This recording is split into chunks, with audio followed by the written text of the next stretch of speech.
نحمده ونصلي على رسوله الكريم أما بعد قال النبي صلى الله عليه وسلم إنما الأعمال بالنيات رواه البخاری او كما قال علیہ الصلاۃ والسلام۔ میرے بھائیو، انسان دنیا کے اندر رہ کر ہر وقت کوئی نہ کوئی عمل کر رہا ہے، کسی نہ کسی عمل کے اندر مصروف ہے۔ انسان کی زندگی اعمال کے اندر گھری ہوئی ہے، اور ہر انسان ہر کام کسی نہ کسی وجہ سے کر رہا ہے، یعنی اس کے کرنے کی کوئی نہ کوئی نیت ہوتی ہے۔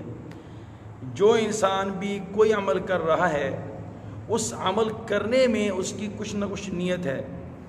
مثلا بہت سے لوگ ایسے ہیں جو کاروبار کرتے ہیں، تو اب ان کی کاروبار کرنے کی نیت کیا ہے؟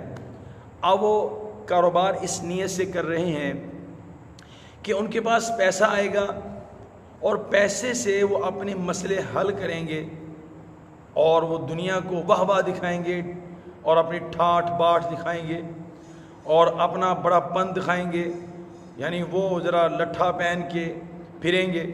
یعنی وہ چاہتے ہیں کہ ہم مال کمائیں، اور مال کمانے کے بعد ہم جو ہے اس طرح عیاشی کے ساتھ پھریں، یعنی ان کی مال کمانے کی نیت یہ ہے کہ وہ عیاشی کریں۔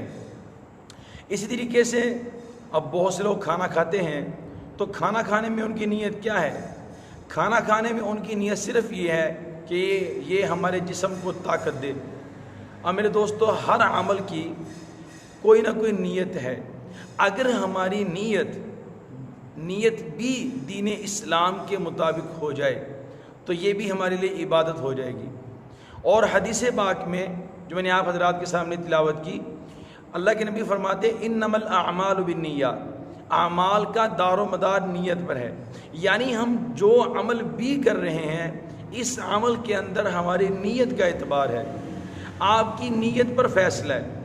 آپ کوئی کام کر رہے ہیں تو آپ کی نیت کیا ہے؟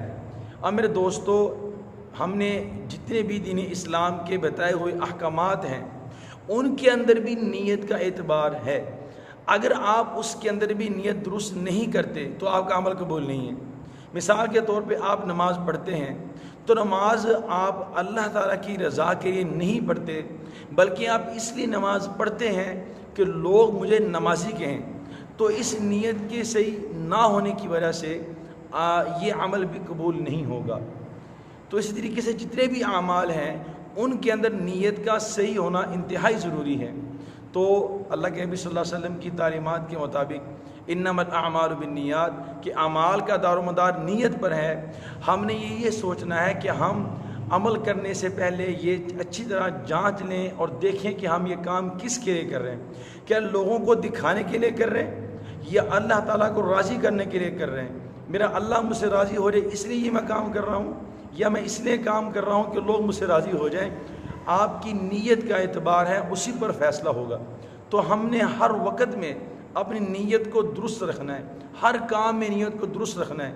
آج بہت سے لوگ ایسا کرتے ہیں کہ وہ نیت کو خالص نہیں رکھتے، بلکہ کسی کی مدد بھی کرتے ہیں یا کوئی کام بھی کرتے ہیں تو اس لیے کرتے ہیں کہ لوگ ہماری واہ واہ کریں، لوگ ہمیں اچھا سمجھیں، لوگ ہمیں عزت کی نگاہ سے دیکھیں، تو صرف وہ ایک عزت حاصل کرنے کے لیے نمازی پناہ دکھاتے ہیں، عزت حاصل کرنے کے لیے سخاوت پناہ دکھاتے ہیں، حالانکہ ان کی طبیعت کے اندر ذرا برابر بھی سخاوت نہیں ہوتی۔ تو ہم میرے دوستوں، ہم نے اس دکھلاوے سے بچنا ہے اور اپنی نیت کو خالص کر کے اللہ تعالیٰ کے پاس لے کر جانا ہے۔ عمل کو کرنا اتنا مشکل کام نہیں ہے جتنا عمل کو بچا کے لے جانا مشکل کام ہے۔ اس لیے اللہ تعالیٰ فرماتے ہیں من جاء بالحسنۃ، جو نیکی لے کر آئے گا، یہ نہیں فرمایا کہ جو نیکی کر کر آئے گا، جو نیکی کر کے اس کو محفوظ کر کے میرے پاس لے کر آئے، اس کے لیے پھر ایک نیکی کے بدلے میں 10 نیکی کا اجر ہے۔ تو اس لیے میرے دوستوں، اپنی نیت کو خالص کرنا ہے۔ آج کی میری حدیث کا مفہوم اور مطلب یہ ہے، نیت کو خالص رکھنا ہے، ہر کام اللہ کی رضا کے لیے کرنا ہے۔ اور دوسری چیز جو ہے، ہم نے کسی کو دکھانے کے لیے کوئی کام نہیں کرنا۔ تو اللہ سے دعا ہے کہ اللہ جل شانہ ہم سب کو مخلص بن کے دین کی خدمت کرنے کی توفیق عطا فرمائے۔ السلام علیکم ورحمۃ اللہ وبرکاتہ۔